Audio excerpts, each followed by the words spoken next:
My name is Susan Miller. I'm 47 years old. I've been married to John for 25 years. Our family includes John, who is also 47, and our daughter Emily, who is in high school. But something happened because of John that almost broke our family apart.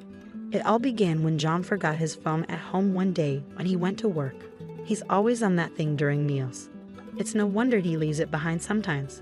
When I picked up his phone, I saw messages from a woman I didn't know. "Are you coming over today or staying with your wife? I need to talk to you, Mia, so please come over."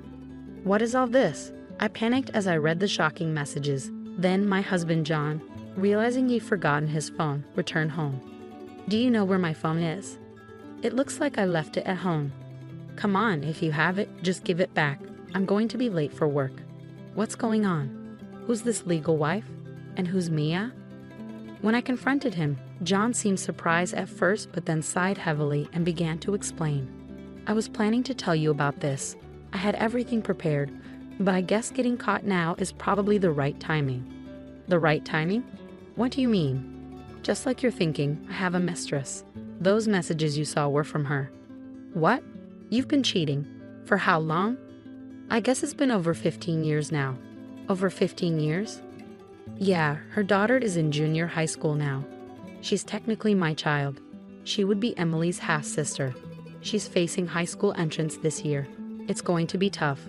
So I'm planning to divorce you and marry her. I intend to support my daughter as a father." I couldn't understand what John was saying at all. "Daughter Emily is your daughter too, isn't she? Don't you care about her?" I didn't say I didn't care about her. Emily has been my precious daughter for 17 years too, but I don't plan to take her with me. It would be awkward to have a daughter who's not biologically related to her mother and the family, you know. Everyone would feel uncomfortable. So I'll leave Emily to you.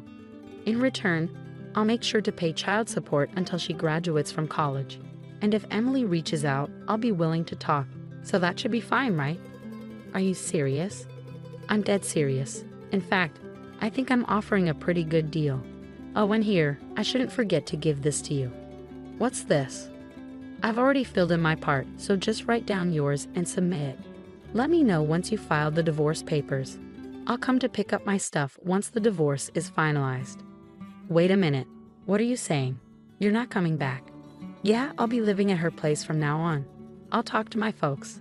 You just take care of Emily and don't do anything unnecessary. Well then, thanks for the last 25 years. Take care. Hey, just wait. John handed me a divorce paper and left the house in his usual attire for work. I'm sure her place must have been prepared with all the living necessities for him. How could this? What am I supposed to do now? What's wrong? Why are you upset so early in the morning? Did something happen? My daughter Emily, who was home for the school holiday, came over to me as I was feeling distressed. I shouldn't have burdened her with such heavy news, but in that moment, I ended up telling her everything. Dad has a mistress. He gave me this and left. What? Cheating? And this is a divorce paper? Is Dad serious about this? Why would he? He apparently has another child with his mistress. A child? So I have a half-sister? Yes, from another mother. And what did he say about it? He said he'll pay child support to take care of you. What about apologies to you? Well, you're the one most affected, Mom, and there are no apologies. What is he thinking? After hearing my story, Emily bit her lip, thinking for a moment before responding. I see. If Dad's going to act like this, then we'll have to come up with our own plan. Huh? What do you mean? Don't worry, it's nothing dangerous. Since Dad seems to have no remorse for betraying us for over 15 years, we'll make sure he deeply regrets what he did. But of course, that requires some planning. But Mom, you're not blaming yourself for Dad's actions, are you? It's all Dad's fault. You don't need to feel guilty. We don't need to hold back. As we watch Dad face the consequences, he's getting what he deserves. So it's only fair that we make sure Dad understands the pain he's caused, right? Well, my daughter is actually the smartest kid in the USA. Her intelligence has amazed adults since she was little. She probably already has a plan in mind for this. Just wait, Mom. I promise I'll make Dad regret what he did. With that, Emily wore a mischievous smile. A month later, Emily and I had settled into our new routine, just the two of us.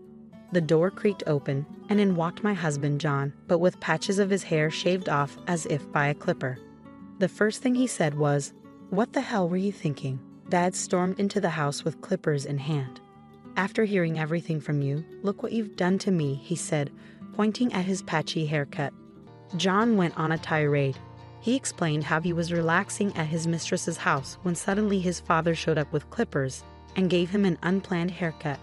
Then he managed to escape and rushed back home in this state just to give me a piece of his mind. "I warned you, didn't I? I talked to Dad, so you weren't supposed to do anything unnecessary. You know how much Dad hates dishonesty. He's always been strict with me because of that, and it's been traumatic. Despite knowing that, you still went and told on me. Are you jealous? Jealous that we might be happy while you're stuck in misery? Is that why you haven't filed for divorce yet? Then you spill everything to Dad. You're truly pathetic. The reason I cheated was because I couldn't stand the sight of you, you coward. That's when it happened. What are you misunderstanding? It wasn't Mom who told Grandpa everything. It was me," my daughter calmly responded to the raging John. "What? So Grandpa attacked with clippers, huh? Just as I expected." "What do you mean, as expected? Emily, did you tell Grandpa to attack me with clippers?" "No, I didn't say that. I just handed something to Grandpa, proof of your affair. This goes back a month." "Hey Mom, what do you think is the scariest thing to Dad in this world?" Soon after John left, Emily asked me that question. The scariest thing to him? Yes, that would be Grandpa. I once asked Dad what he was most afraid of in this world. He immediately answered Dad. I had also heard about it before. My father-in-law detests dishonesty above all and wouldn't hesitate to correct anyone behaving improperly, even strangers. John was raised strictly by my father-in-law since childhood and said he could never go against him. Dad said before he left, "I'll talk to Dad about it, so don't do anything unnecessary." That's because the last thing Dad wanted was for Grandpa to find out about this situation. So I'm pretty sure Dad won't tell Grandpa the real reason for the divorce. He might say we just couldn't agree on things, or worse, he might even claim he cheated. That's terrible. That's why we need to act first to prevent that from happening. Plus, there's another benefit to telling Grandpa first. Dad is an employee at the company Grandpa runs. Dad got the job through connections, thanks to Grandpa, and has climbed up to the position of manager. Can you imagine what would happen if Grandpa, who hates dishonesty, found out about Dad's affair and secret child of over 15 years? It's going to be a big mess, maybe even a trigger for Dad to get fired.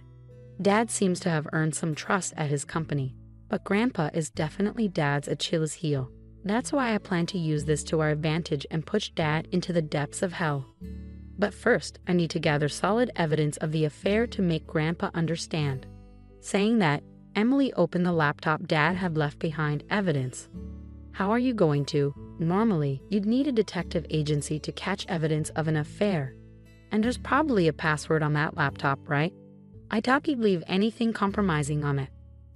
Normally, yes, but I don't need any of that.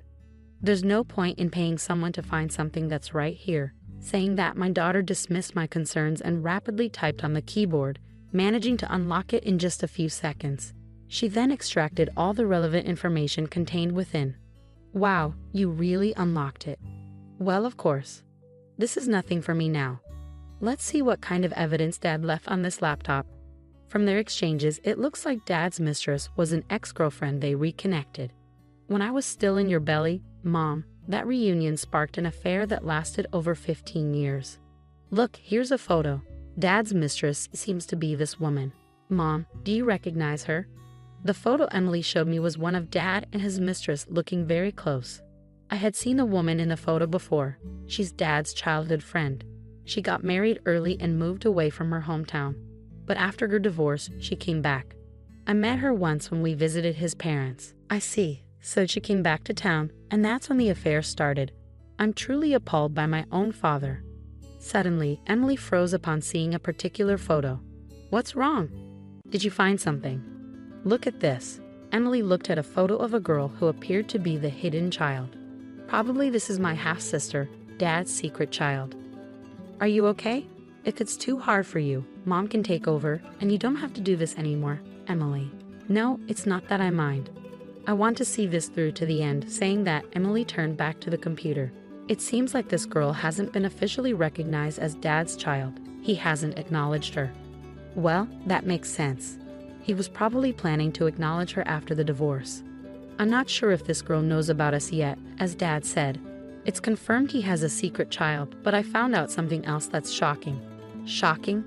Dad seems to have bought them a condo. What? A condo?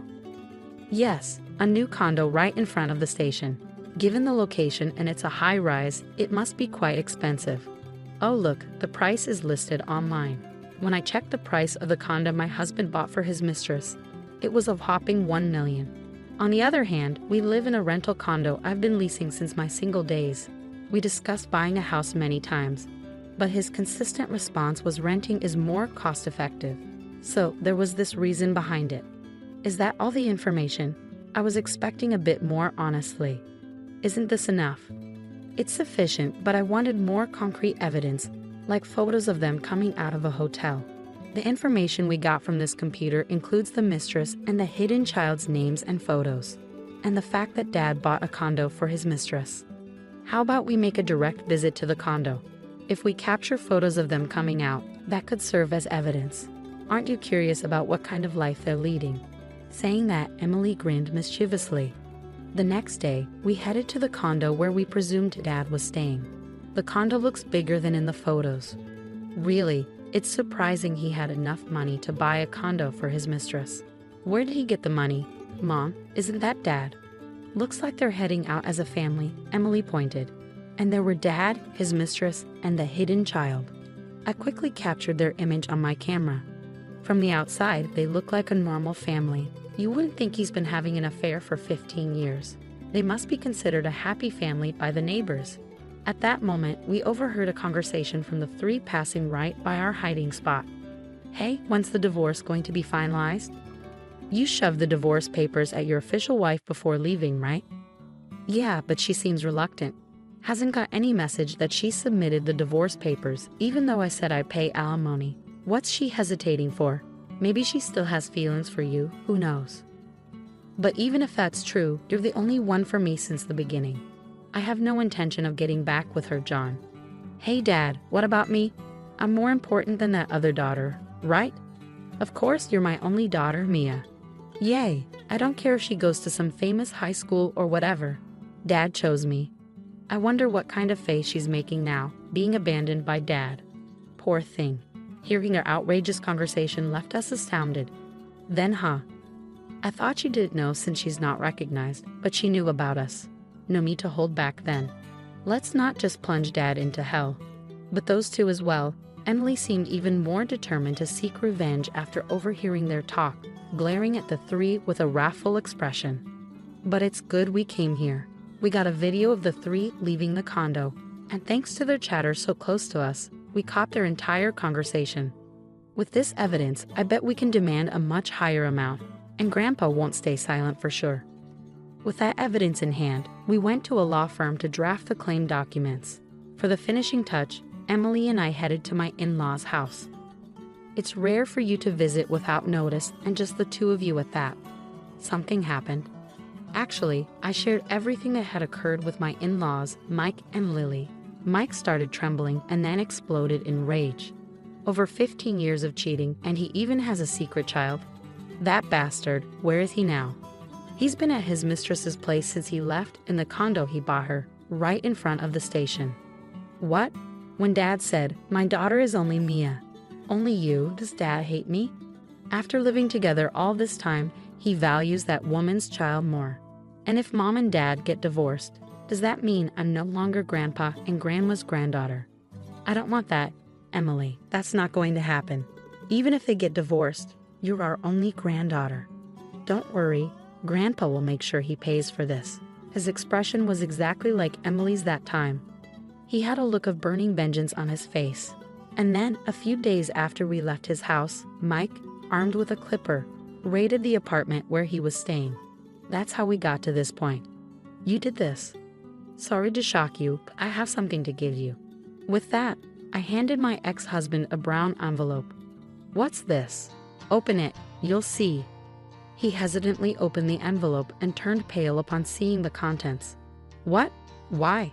Inside the brown envelope were documents related to child support and division of property. Why? You're wondering why Dad did warrants paying this entire amount, right? I can't understand why you'd question that, but this amount is just since you seem not to understand. Let me explain. It was determined by several factors. I think what Dad has to pay Mom is fair.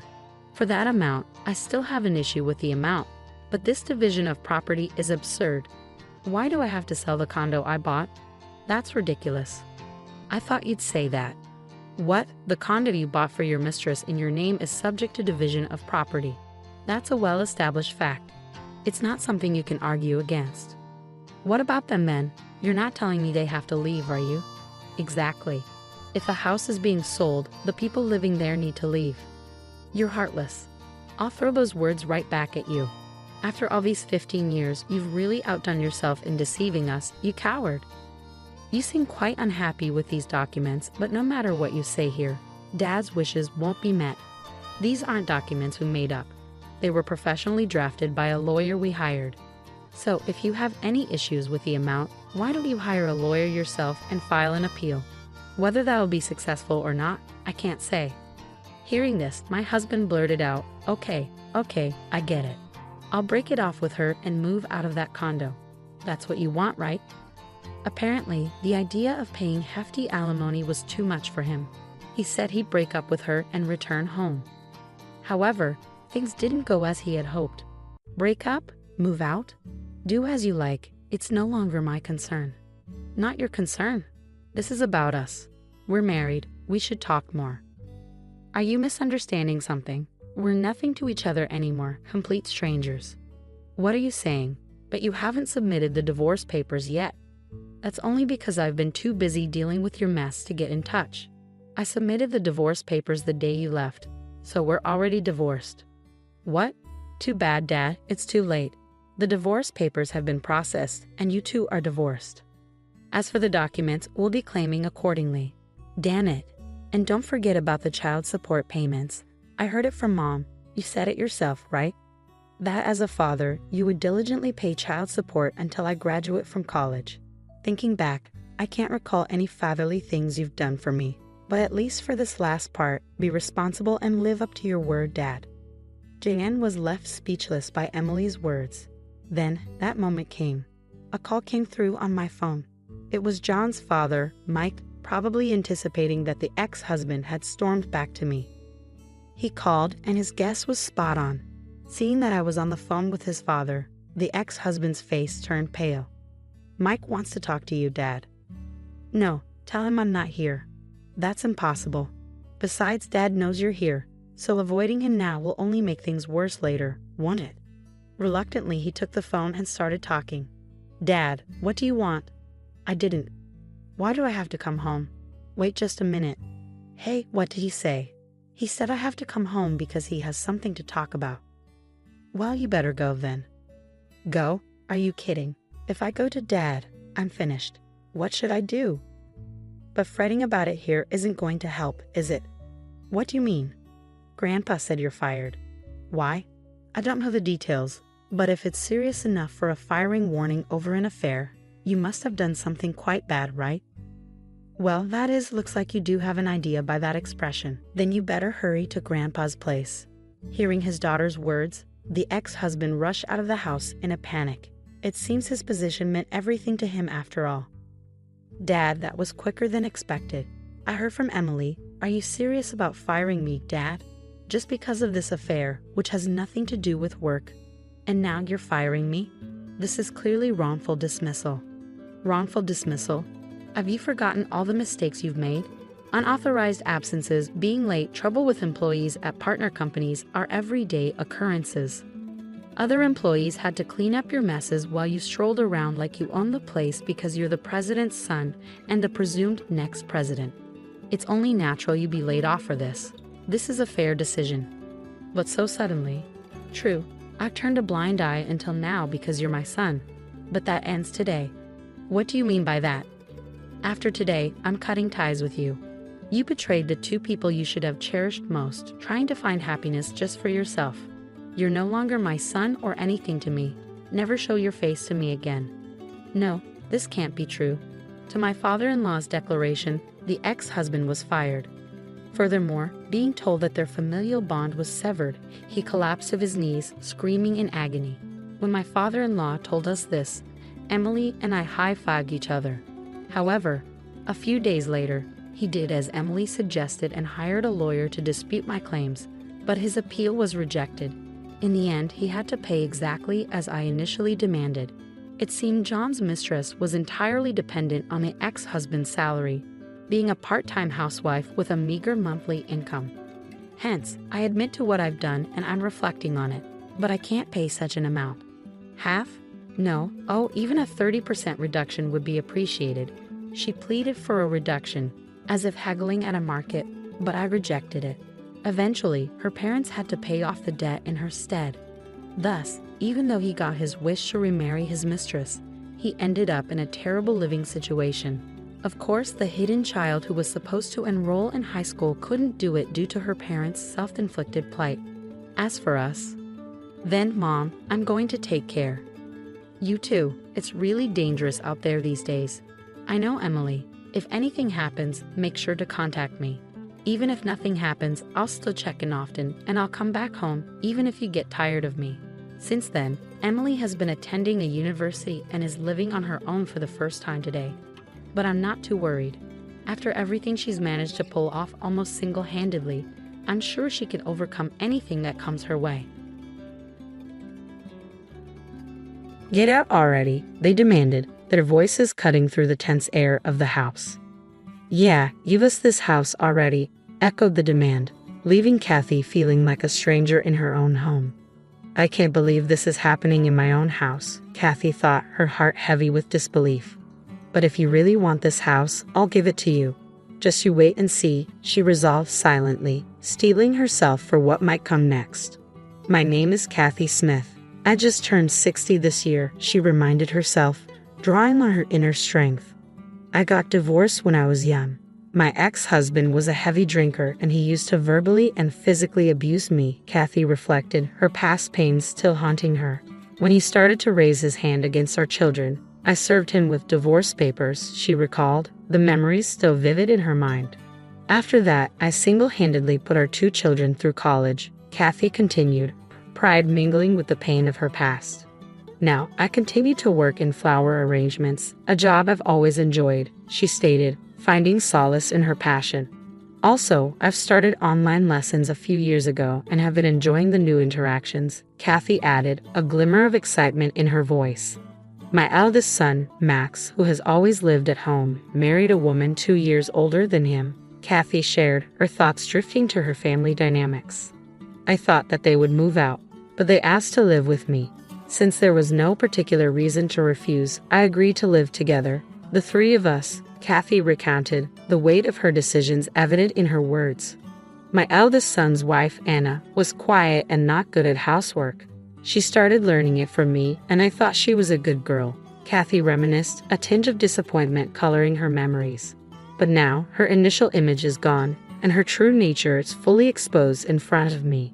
She talks bad and has a foul attitude, but in front of my son she acts like a quiet and good wife, Kathy lamented, the betrayal of trust weighing heavily on her heart. The house where she learned she only does laundry for her clothes. The rest is left undone, Kathy observed, the reality of her situation sinking in.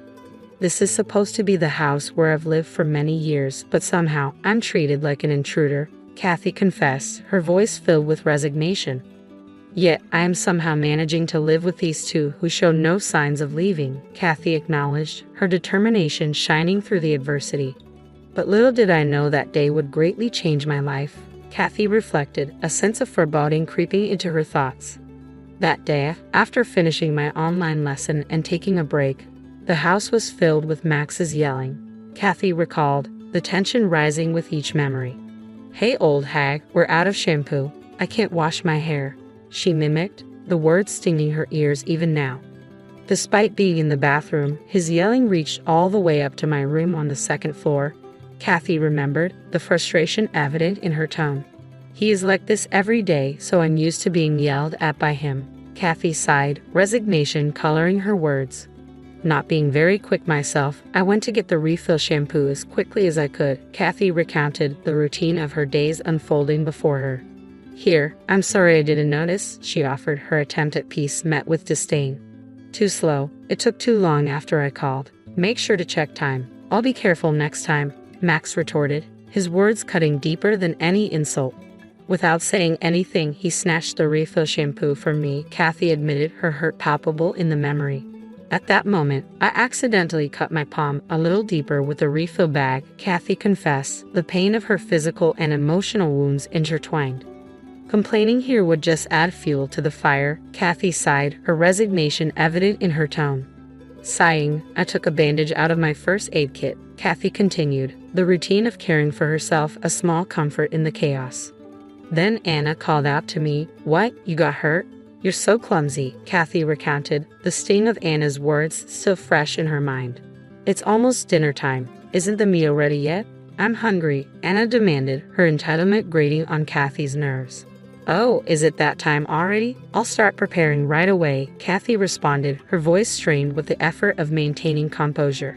"Would you mind helping out, Anna?" Kathy asked, her hope for assistance met with resistance.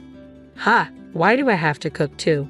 I'm not helping, so hurry up and get it done," Anna retorted, her disdain evident in her tone. When she was about to go, Max got out of the shower, Kathy recalled, the tension between them escalating with each passing moment. He seemed to sense the tension between her and me and interjected, Kathy remembered, the fleeting hope of understanding dashed by his words. "Anything happen? Don't tell me you were being nagged by the old hag," Max remarked, his indifference a sharp contrast to Kathy's pain.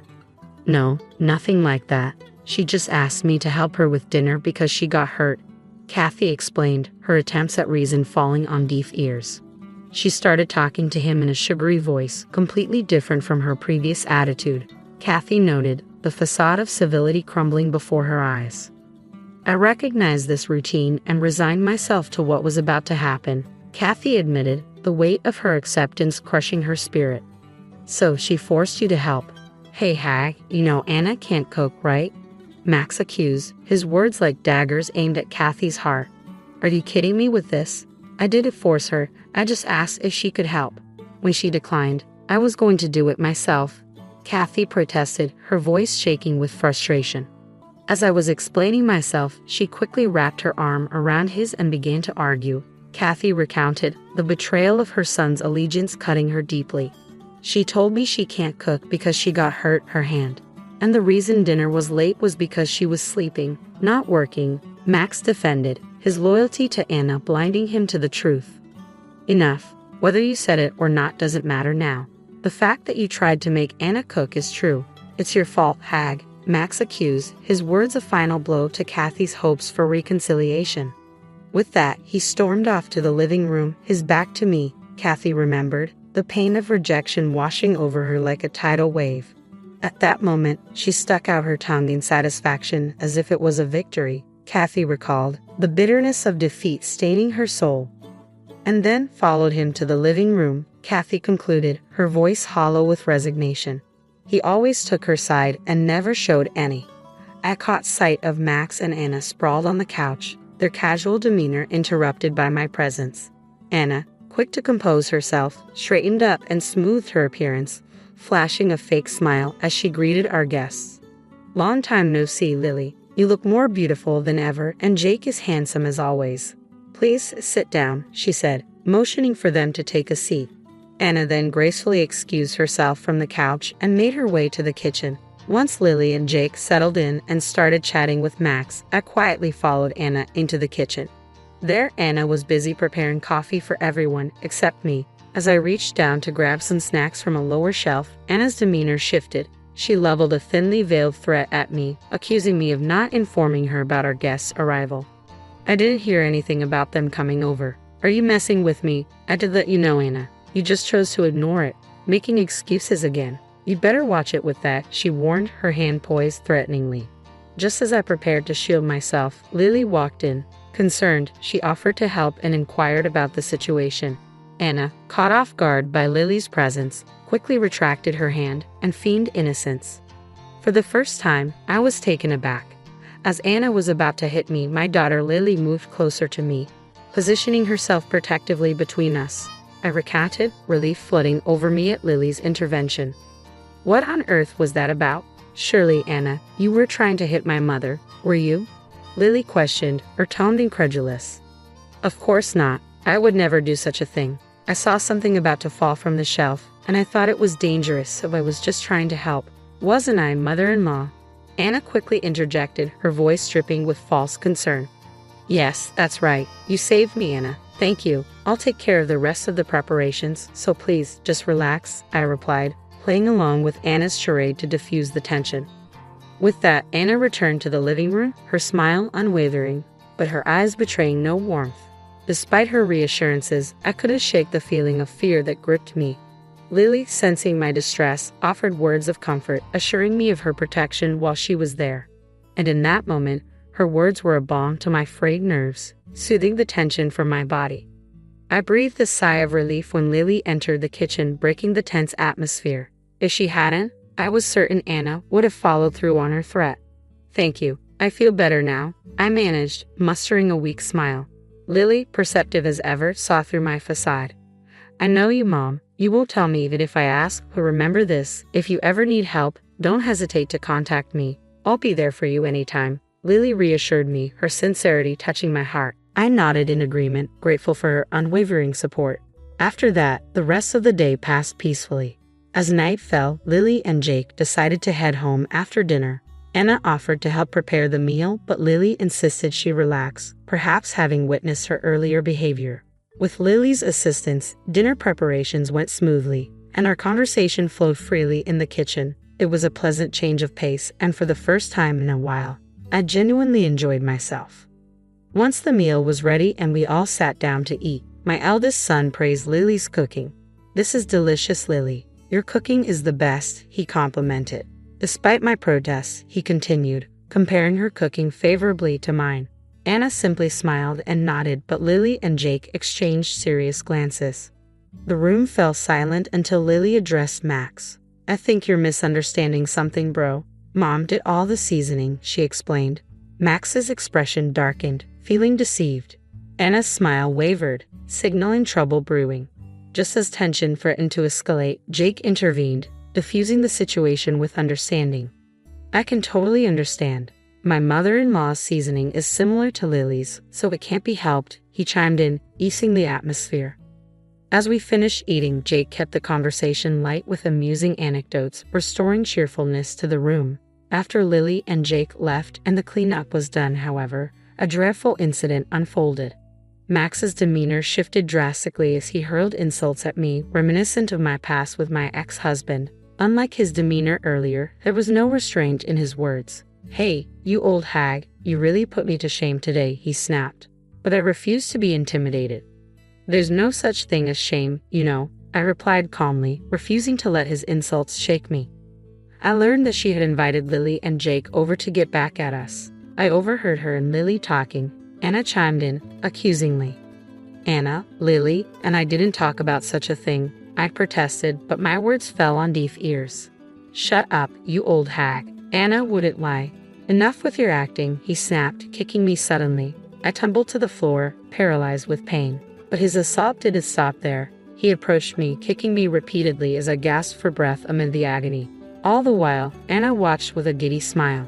"You're always useless, and it makes me sick," he yelled, his words barely registering in my hazy consciousness. Finally, he seemed satisfied and stopped kicking.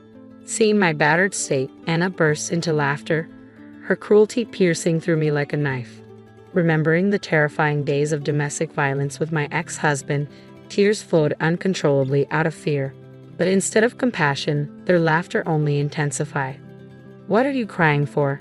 I don't want to see old ladies crying, you know, right, Anna?" he mocked, his words cutting deeper with each syllable. With a heavy heart, I realized I needed to leave this place as soon as possible, but my body wouldn't obey. "Pack your stuff quickly, old hag.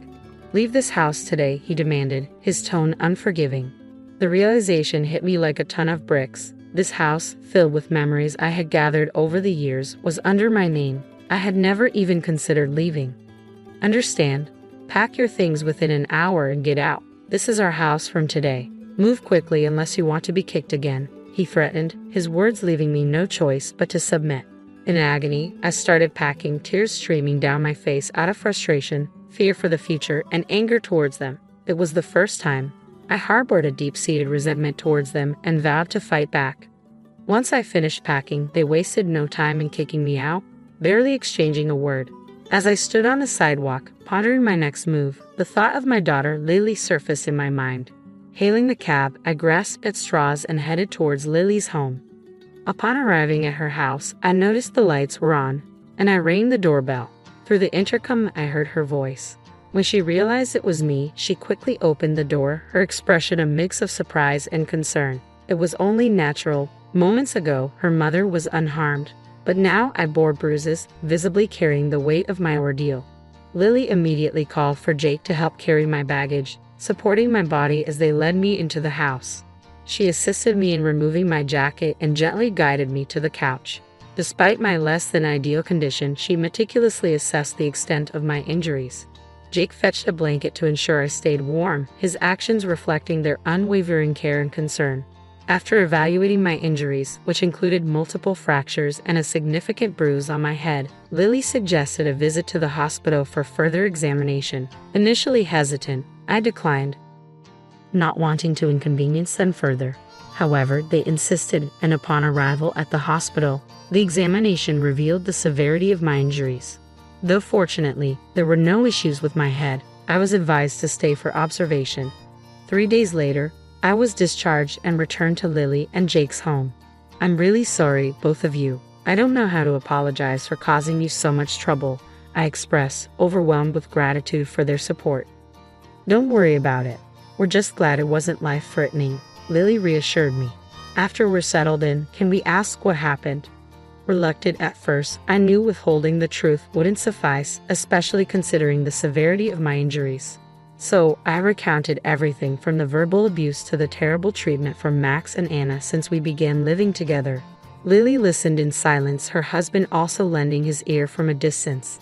After I finished my story, I mustered the courage to make a request to the two of them. "I hate to ask, but could I stay here for just a few days? I'll find an apartment that I can move into right away, so it's just until then," I begged tearfully. To my surprise, the response was unexpected. "Mother-in-law, please don't make that face. While you were in the hospital, Anna and I discussed this. We thought we should live together. What do you think?" Lily proposed, catching me off guard. Their suggestion of living together was something I never imagined. Overwhelmed with joy, tears streamed down my face. "Thank you," I said repeatedly, expressing my gratitude. They comforted me until I stopped crying. Afterward, we decided to live together, the three of us. Lily and Jake made a proposal to give Max and Anna a taste of their own medicine for all the terrible things they had done.